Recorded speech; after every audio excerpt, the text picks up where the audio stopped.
Did the government lie about travel mandates?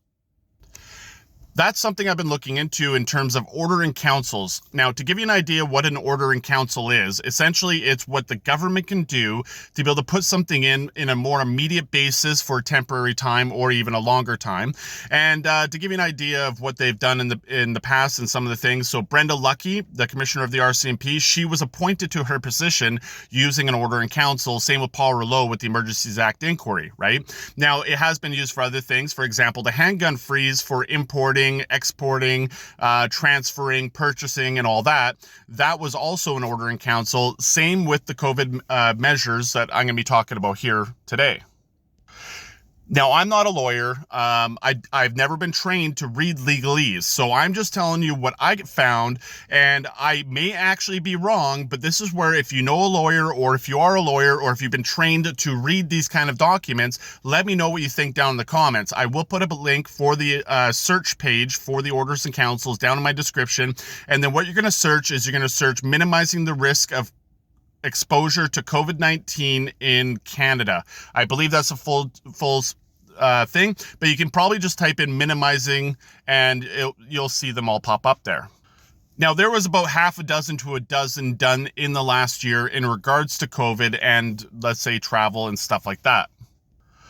While reading them, the only prohibitions or restrictions in regards to non-vaccinated people traveling had to do with anyone over the age of 12 or possibly 18 in some of them. And that was them coming from another country into Canada, whether they're a Canadian citizen or they were a foreign national. Most of them had to do with foreign nationals.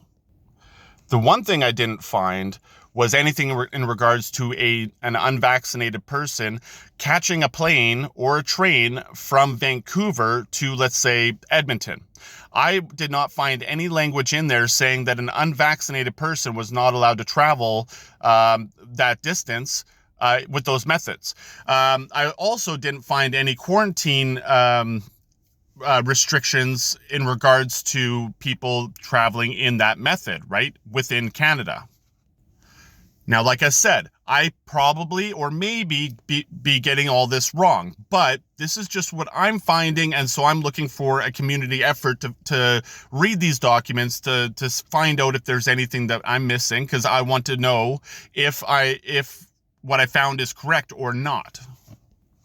And the other thing that the government told us was that, well, you can't catch a plane or a train, but the one thing they didn't say was compassionate travel.